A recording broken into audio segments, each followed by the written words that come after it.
सप्तशते चण्डीकवचम्।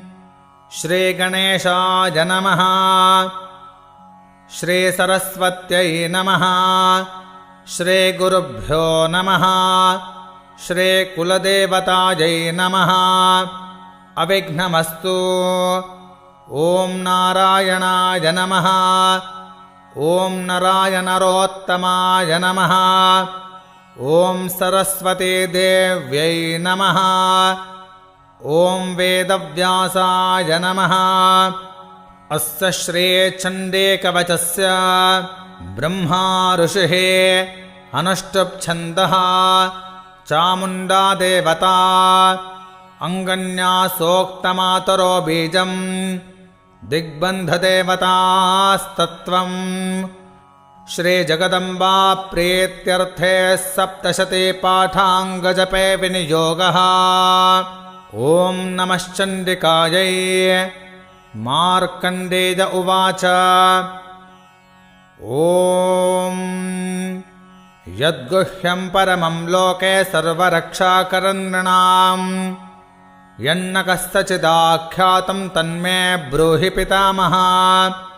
ब्रह्मोवाच। अस्ति गुह्यतमं विप्र सर्वभूतोपकारकम्।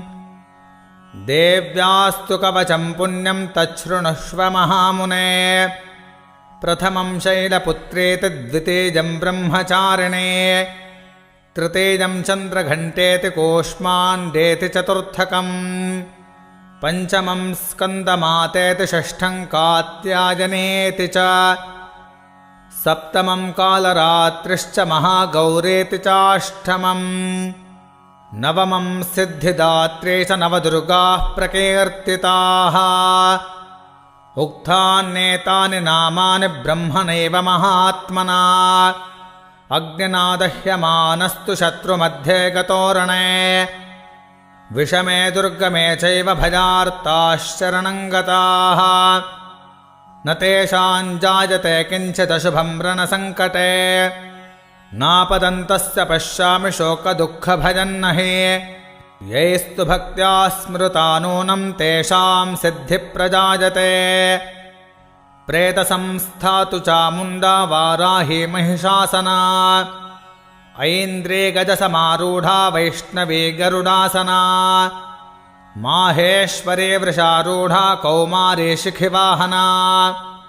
ब्राह्मी हंससमारूढा सर्वाभरणभूषिता।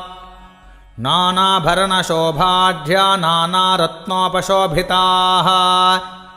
दृश्यन्ते रथमारूढा देव्यः क्रोधसमाकुलाः। शङ्खं चक्रं गदां शक्तिं हलं च मुसलायुधम्। खेटकं तोमरं चैव परशुं पाशमेव च।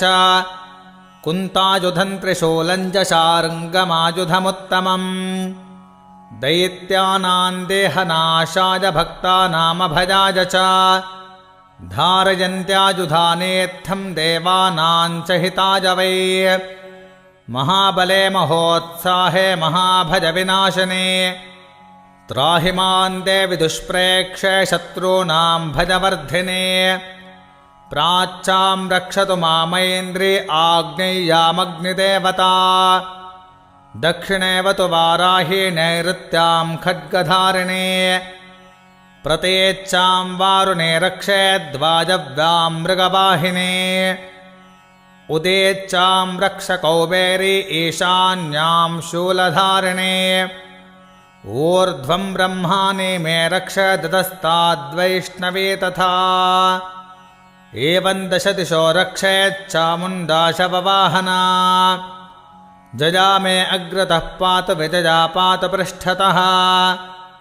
अजिता वामपार्श्वे तु दक्षिणे चापराजिता।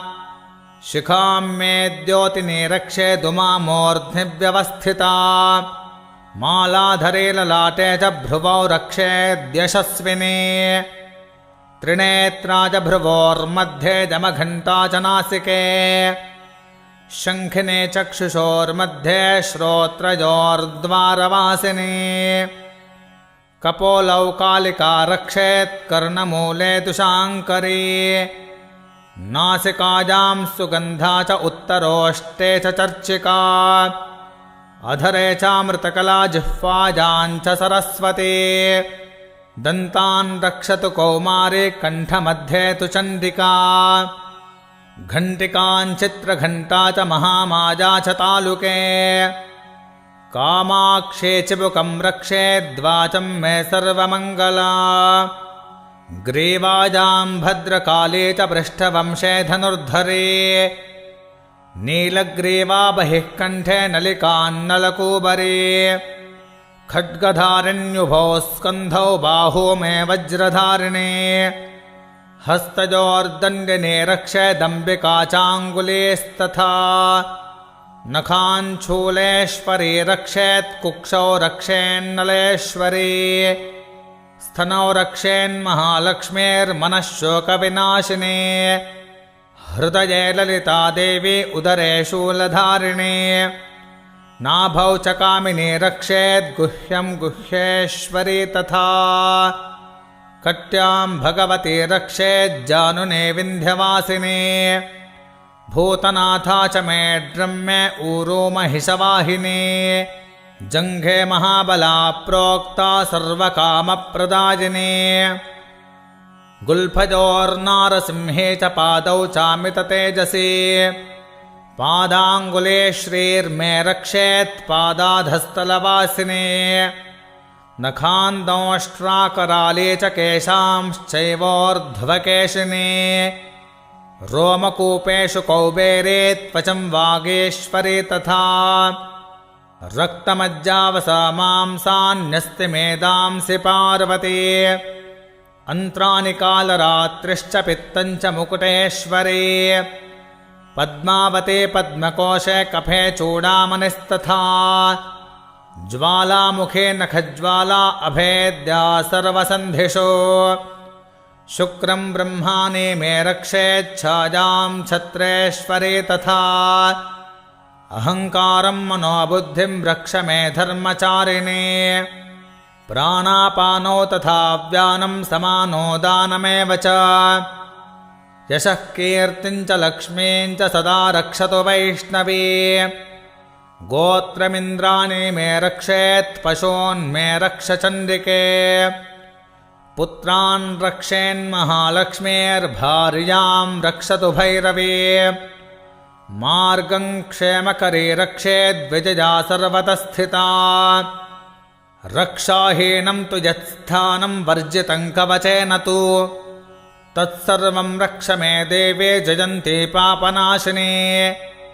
पदमेकं न गच्छेत्तु यदेच्छेच्छुभमात्मनः कवचेनावृतो नित्यं यत्र यत्राधिगच्छति तत्र तत्रार्थलाभश्च विजयः सार्वकामिकः यं कामयते कामं तं प्राप्नोति निश्चितम् परमैश्वर्यमतुलं प्राप्स्यते भूतले पुमान् निर्भयो जायते मर्त्यः सङ्ग्रामेष्वपराजितः त्रैलोक्ये तु भवेत् पूज्यः कवचेनावृतः पुमान् इदं तु देव्याः कवचं देवानामपि दुर्लभम् यः पठेत् प्रयतो नित्यं त्रिसन्ध्यं श्रद्धयान्वितः दैवी कला भवेत् तस्य त्रैलोक्येश्च पराजितः जीवेद्वर्षशतं साग्रमपमृत्युविवर्जितः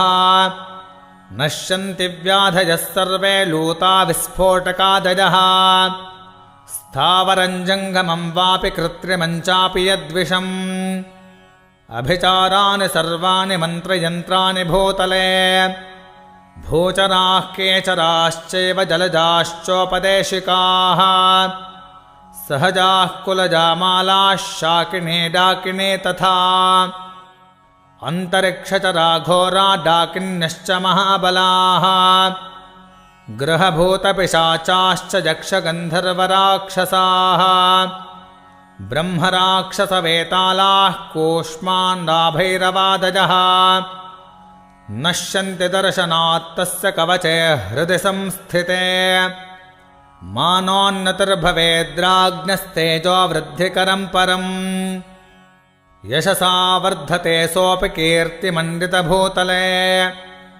जपेत् सप्तशतीं चण्डीं कृत्वा तु कवचं पुरा यावद्भूमण्डलं धत्ते सशैलवनकाननम् तावत्तिष्ठति मेदिन्यां सन्ततिः पुत्रपौत्रिकी देहान्ते परमं स्थानं यत्सुरैरपि दुर्लभम् प्राप्नोति पुरुषो नित्यं महामायाप्रसादतः वाराहपुराणे हरिहरब्रह्मविरचितं देव्याः कवचम् जगदम्बार्पणमस्तु।